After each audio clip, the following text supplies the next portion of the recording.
En una India sumergida en sombras espirituales, marcada por castas rígidas, pobreza extrema e idolatría milenaria, nació una niña que desafiaría todo lo que se esperaba de una mujer en su generación. Pandita Ramabai nació en 1858 en el seno de una familia de la casta Brahman, la más alta entre los hindúes. Su padre, un respetado estudioso de los textos sagrados hindúes, decidió algo impensable para la época: enseñar a su hija a leer los Vedas. Aquello era un escándalo para la sociedad. Una mujer no podía estudiar, una niña no podía siquiera hablar en público sobre religión, pero aquella pequeña de ojos vivos y alma cuestionadora ya cargaba algo distinto. Mientras otras niñas aprendían desde temprano a obedecer a sus maridos y a vivir en el silencio de las tradiciones, Ramabai aprendía a razonar, a cuestionar y a buscar a Dios no en las formas, sino en la verdad. Pero el hambre de justicia no nació solo en los libros, sino en el sufrimiento. Durante su juventud, la India atravesó una gran hambruna. Pandita vio la miseria de primera mano. Su familia huyó al bosque intentando sobrevivir. Sus padres murieron de desnutrición. Sola, junto a su hermana, peregrinó sin tener a dónde ir. Fue en ese dolor donde Dios comenzó a formar a una mujer que ardería de compasión. Más tarde Ramabai se casó con un abogado, algo inusual para una mujer brahmán. El matrimonio duró pocos años. Él falleció y ella quedó viuda. Y ser viuda en la India de aquella época era casi como ser invisible. En la cultura hindú, la viuda era vista como maldita, maldecida por los dioses. Muchas eran arrojadas a las calles, obligadas a raparse la cabeza y a mendigar para sobrevivir. Algunas, aún siendo niñas, morían de hambre, de abuso o de suicidio. Pero Ramabai no aceptó ese destino. Ella veía a esas viudas no como malditas, sino como víctimas, y su corazón ardía. Algo dentro de ella clamaba: alguien necesita hacer algo. Y ese alguien era ella. Comenzó entonces a escribir, a dar discursos, a luchar por la educación de las mujeres, y en una de esas jornadas conoció misioneros cristianos y por primera vez escuchó hablar de Jesús, el hombre que amó a las mujeres, que sanó con compasión, que recibió a viudas y pecadoras con honra. Empezó a leer el Nuevo Testamento y cuanto más leía, más percibía: este Dios no se parece a los miles de dioses que aprendí. Este es diferente. Él me ve. Él me ama. Poco a poco, la palabra que antes era solo literatura se volvió vida. Ella se rindió al Evangelio, no a una religión occidental, sino a Cristo vivo. Y allí comenzaba una nueva historia. Ya no era la niña de los Vedas, sino la mujer de la cruz. Ya no era alguien intentando sobrevivir, sino una antorcha viva llamada a incendiar la India con el amor de Jesús. Después de su conversión, Pandita Ramabai sabía que su vida jamás podría volver a ser la misma. Había encontrado la verdad no en libros antiguos, sino en una persona viva. Y si Cristo le había dado nueva vida, ella también quería llevar vida a miles de niñas sin voz, sin hogar, sin esperanza. Lo que comenzó como compasión se convirtió en misión. No tenía riquezas, no tenía apoyo del gobierno, no tenía siquiera protección en un país donde los cristianos eran mal vistos, pero tenía algo, una llama en el pecho y la certeza de que Dios la había llamado. Entonces nació el Mukti Mission, o como se conoció, el orfanato Mukti. La palabra Mukti significa liberación, y no fue un nombre escogido al azar. Allí, en las tierras de Kedagaon, en Maharashtra, India, Pandita construyó no solo un refugio, sino un altar de adoración en medio del desierto espiritual. Las niñas venían de todos los rincones. Algunas eran encontradas tiradas en las calles, otras habían sido vendidas por sus familias. Muchas eran viudas aún siendo niñas, víctimas de matrimonios infantiles. Ella las acogía, les daba ropa, comida, educación, pero por encima de todo las introducía en el amor de Jesús. Ella decía: si solo doy pan, alimento por un día, pero si doy a Cristo, alimento para la eternidad. Las niñas aprendían a leer, escribir, cantar y orar. El día comenzaba con adoración y terminaba con oración. Ramabai enseñaba sobre la cruz, sobre la salvación y sobre el Espíritu Santo. Y las niñas aprendían no solo a repetir palabras, sino a buscar a la presencia de Dios de verdad. Era común ver filas de niñas con las manos levantadas, llorando, clamando, y muchas de ellas poco a poco empezaban a sentir algo distinto. Ramabai no quería formar huérfanas religiosas. Ella quería levantar misioneras con fuego en los ojos. Aquel orfanato, lejos de la mirada del mundo, era un útero espiritual. De allí saldrían niñas que predicarían, que orarían, que servirían, que soñarían con una India transformada. Mukti no era solo una casa, era una casa de oración. Y fue allí, en aquel suelo sencillo, en aquel lugar improbable, donde Dios comenzaría a escribir uno de los avivamientos más profundos de la historia de la India. Pero todo comenzó con una mujer y su rendición completa al llamado de Dios. En el corazón del orfanato Mukti, algo estaba naciendo, algo invisible a los ojos del mundo, un fuego silencioso, un clamor que subía y descendía día y noche en lágrimas y gemidos. Pandita Ramabai no estaba satisfecha con buena educación ni con caridad. Ella quería más. Ella quería el cielo invadiendo la tierra. Comenzó entonces a enseñar a las niñas sobre la promesa del Espíritu Santo, el mismo que descendió en Pentecostés, el que bautizó a los discípulos con lenguas de fuego, y decía: si el Espíritu Santo fue derramado sobre pescadores en Jerusalén, también puede ser derramado sobre huérfanas en Kedagaón. Ramabai convocó ayunos, organizó turnos de oración, entrenó a las niñas para orar unas por otras y pedía que oraran con un solo clamor: Señor, envía tu Espíritu Santo, bautízanos con fuego. Durante días, semanas y luego meses, el clamor no cesaba. Las niñas comenzaron a quebrantarse, confesaban pecados unas a otras, pedían perdón por envidia, desobediencia, orgullo. Niñas de 10, 12 años lloraban como profetas. Ramabai llevaba un diario. En él escribió: están sedientas, algo está sucediendo. Jesús está preparando algo grande.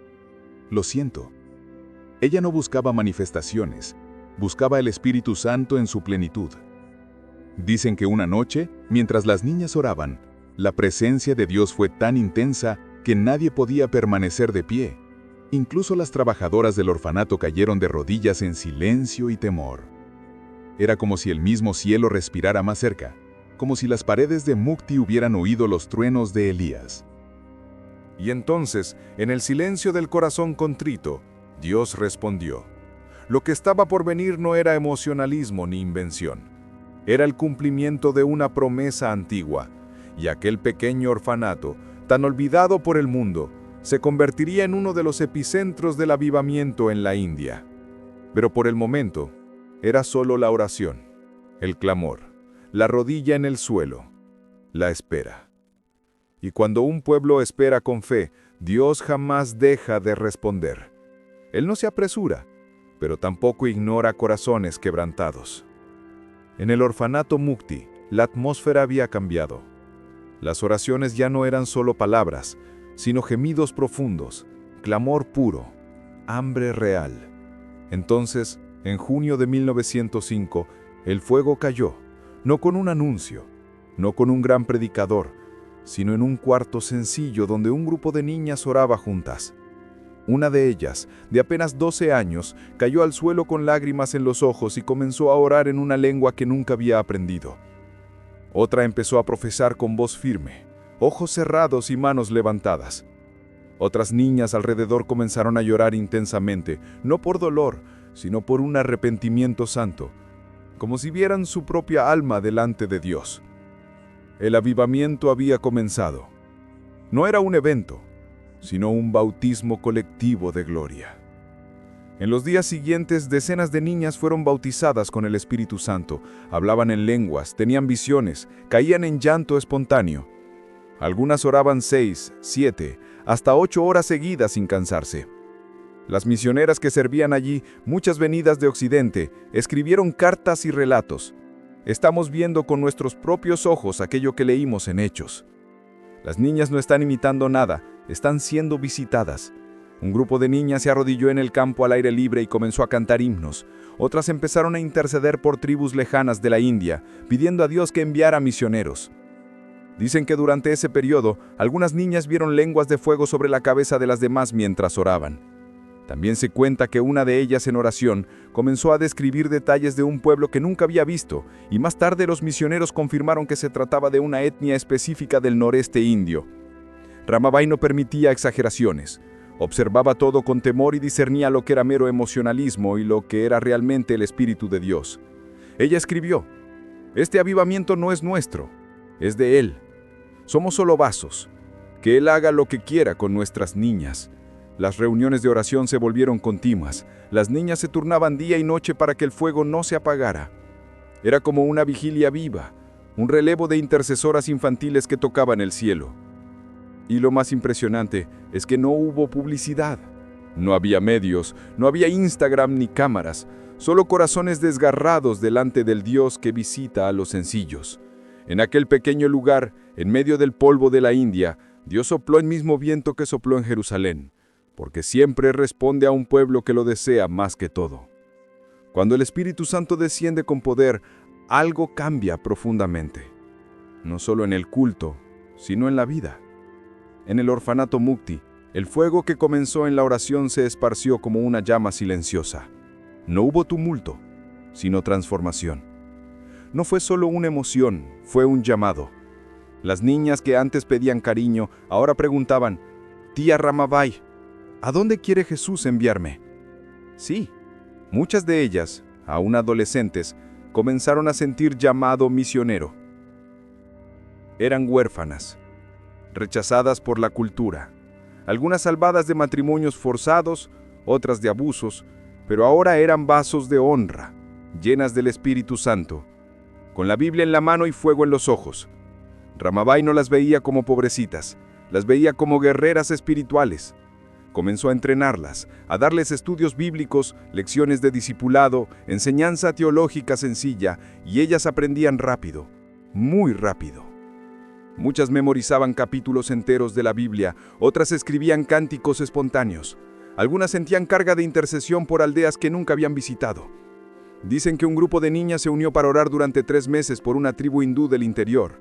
Sin saberlo, en esa misma época un misionero occidental que jamás había oído hablar del Mukti Mission recibió dirección de Dios para ir precisamente a esa tribu. También se cuenta que algunas niñas fueron vistas orando en lenguas por horas y luego interpretaban sus propias oraciones con palabras proféticas confirmadas por las misioneras que estaban ahí presentes. Ramabai comenzó a enviar pequeños grupos de niñas como evangelistas a ciudades cercanas. Algunas tenían apenas 14 o 15 años. Iban con la Biblia, cánticos y osadía. Enfrentaban burlas. Muchos no querían escuchar a niñas cristianas, pero ellas no se intimidaban. Oraban, lloraban y seguían adelante. Una de ellas dijo: «Fui rechazada por mi familia, pero Jesús me dio otra familia, y ahora Él quiere usarme para llamar a otras niñas como yo». Ramabai registró que más de 700 niñas pasaron por experiencias profundas con el Espíritu Santo durante los años del avivamiento, y muchas de ellas siguieron ministrando hasta la vida adulta. La llama no quedó encerrada en el orfanato, se esparció.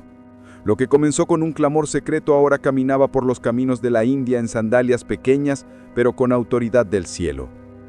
Y una vez más, Dios mostraba que no necesita títulos ni fama, solo corazones dispuestos. No todo avivamiento es celebrado. No toda mujer de Dios es comprendida. Ni todo fruto se cosecha inmediatamente.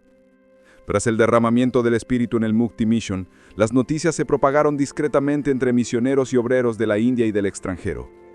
Algunos venían de lejos para ver lo que estaba pasando, otros dudaban. Decían que era exagero, que era emocionalismo infantil, que eran niñas sugestionables, influenciadas por Ramabai, que aquello no era obra del espíritu, sino de la mente. Y Ramabai escuchaba todo en silencio. No hacía defensa pública, no buscaba aplausos, no respondía cartas con justificaciones, continuaba haciendo lo que siempre había hecho: servir, orar, enseñar, ayunar.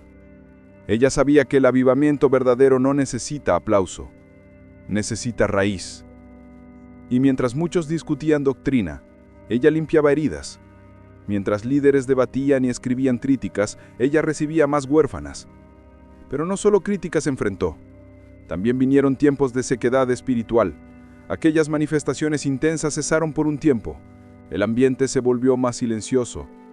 Algunas niñas dejaron el orfanato para casarse, otras se enfermaron, y el número de conversiones visibles disminuyó. Fue entonces cuando Ramabai entró en su fase más profunda de dependencia de Dios. Escribía menos, pero oraba más. No oraba por un avivamiento visible, sino por fidelidad invisible. Comprendía que la gloria de Dios no está solo en el fuego, sino también en la brisa suave, que el mismo Dios que bautiza con poder también enseña con silencio, que el mismo cielo que desciende con viento impetuoso también guía con nubes. Dicen que durante esa fase más silenciosa, Ramabai era vista caminando sola por los pasillos del Mukti de madrugada, hablando bajito: «Señor, si aún queda una llama, sopla sobre ella». Dicen que una de las niñas más jóvenes la encontró de rodillas en su cuarto, llorando y repitiendo solo 3 palabras: «Jesús, tú eres suficiente». Ella nunca abandonó el campo, nunca renunció al llamado. Aunque no hubiera reconocimiento, ni retorno emocional, ni fuego visible, porque no servía por el mover, servía por el Maestro.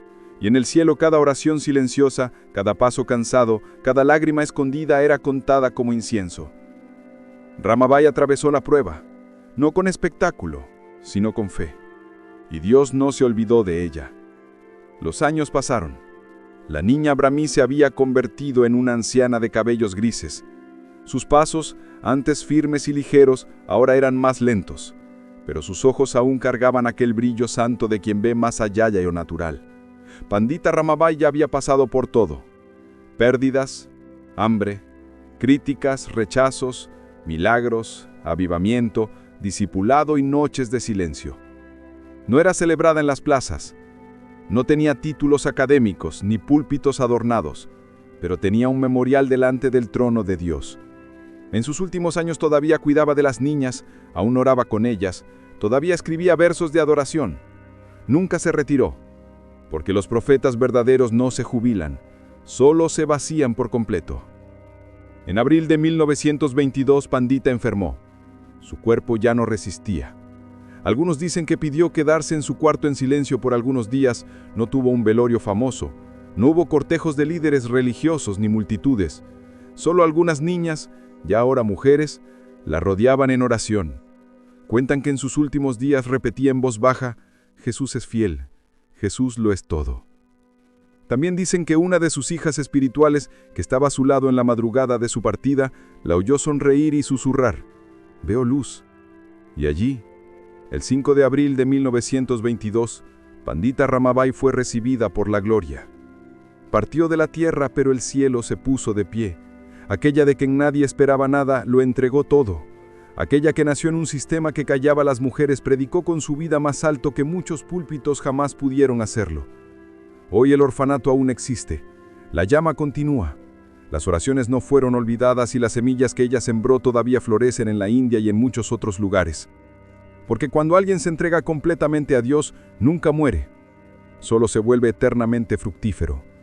Pandita Ramabai partió, pero su voz aún resuena. Busca al Espíritu, sirve a los pequeños, entrega que por Cristo. Nada más vale tanto que eso. Pandita Ramabai partió, pero el sonido de su entrega no se silenció, porque los avivamientos verdaderos no mueren, resuenan. El Mukti Mission no cerró sus puertas después de su muerte, al contrario, continuó activo, sostenido por la oración y el servicio. Hasta hoy, más de 100 años después, niñas siguen siendo recibidas, enseñadas y cuidadas en aquel mismo lugar donde el Espíritu Santo descendió en 1905. Pero el legado de Ramabai no quedó encerrado en esas paredes. Misioneros y líderes espirituales que pasaron por allí llevaron el fuego a otras regiones de la India.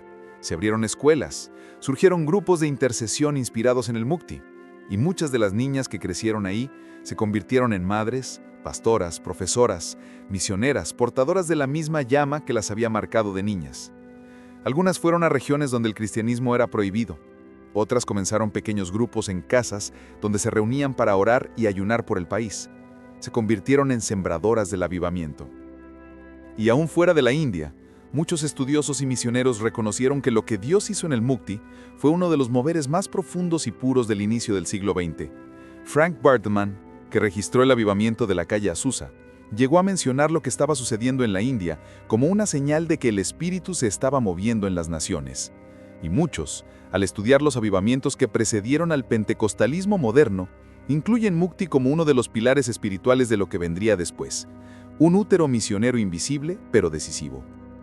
Dicen que años más tarde, una misionera que estuvo en el Mukti declaró: mientras los hombres hablaban de estrategias, Ramabai y sus niñas estaban de rodillas, abriendo caminos en el espíritu para toda una generación. Y de hecho, el legado de ella no puede medirse en números, pero puede verse en los ojos de cada niña que fue amada, en cada nación donde la semilla fue plantada, en cada alma que ardió en oración después de oír su historia. Ramabai no fue solo una reformadora social, fue una profetisa en silencio, una intercesora escondida, una antorcha en un valle oscuro. Y los ecos del avivamiento de Mukti todavía se siguen expandiendo. La historia es escrita por manos humanas, y a veces manos que ignoran lo que Dios más valora.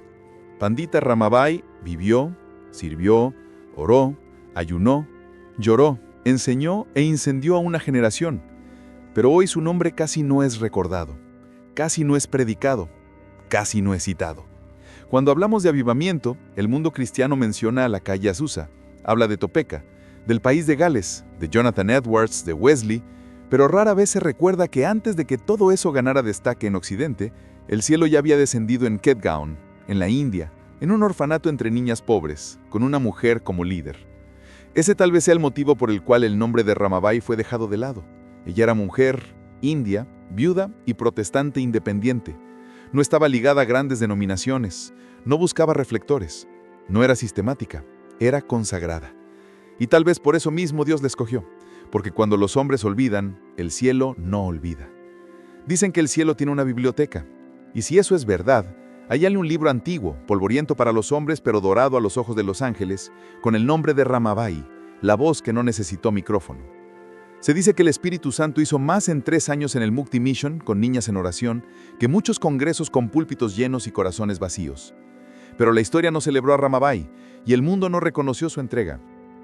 Pero Dios escribió su nombre con tinta eterna, porque en el reino los últimos serán los primeros, y quien sirve en silencio será exaltado delante de millones en el último día.